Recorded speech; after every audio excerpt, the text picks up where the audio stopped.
ನೀರು ಇದೆಯಾ? ವಿಡಿಯೋಗೋಸ್ಕರ reaction sweet ಆಗಿ ಕೊಡು. ಸ್ವರ್ಗ ತಿಂದ್ರೆ ತೆಂಗಿನ ಮರ ಹತ್ಬಿಟ್ಟು ಕೈಯೆಲ್ಲ ಕ್ರ್ಯಾಚಸ್ ಮಾಡ್ಕೊಂಡವನೆ. ನಾನು ಸದ್ಯಕ್ಕೆ ಇವಾಗ ಡಾಕ್ಟರ್ ಆಗಿದ್ದೀನಿ. ಸೊ ಇಲ್ಲಿ ಕಷ್ಟ ಸುಖ ಎರಡೂ ನಡೀತಾ ಇದೆ. ಇಲ್ಲಿ ಬರೀ ಸುಖಾನೇ. ಇಲ್ಲಿ ಈ ರೋಡಲ್ಲಿ ಹಂಸಿಲ್ಲ, ಯಾಕಂದ್ರೆ ಹಂಸಿ ಇಲ್ಲಿದೆ. ಎಲ್ರಿಗೂ ನಮಸ್ಕಾರ. ಮತ್ತೊಂದು ವಿಡಿಯೋಗೆ. ನಿನ್ ಜಾಗದಲ್ಲಿ ಮಲ್ಲಿ ಓಡಿಸ್ತಾನೆ, ನೀನ್ ರೆಸ್ಟ್ ಮಾಡು ಅಂತ ಹೇಳಿದಕ್ಕೆ ಅವ್ನಿಗೆ ಬಿಟ್ಟು ಬರಕ್ ಮನ್ಸೇ ಇಲ್ಲ. ಆ ಜಾಗ ಅವ್ನ ರಿಯಾಕ್ಷನ್ ನೋಡಿ, ಅದ್ರಲ್ಲೇ ಗೊತ್ತಾಗುತ್ತಿಲ್ಲ.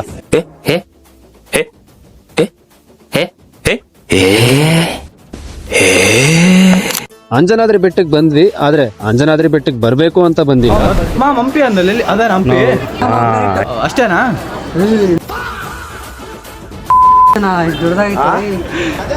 ಅದೇ ಪೂಜಾರಿ, ಮೇಲ್ನೋಟದಿಂದ ನಮ್ಮ ಹಂಪಿ.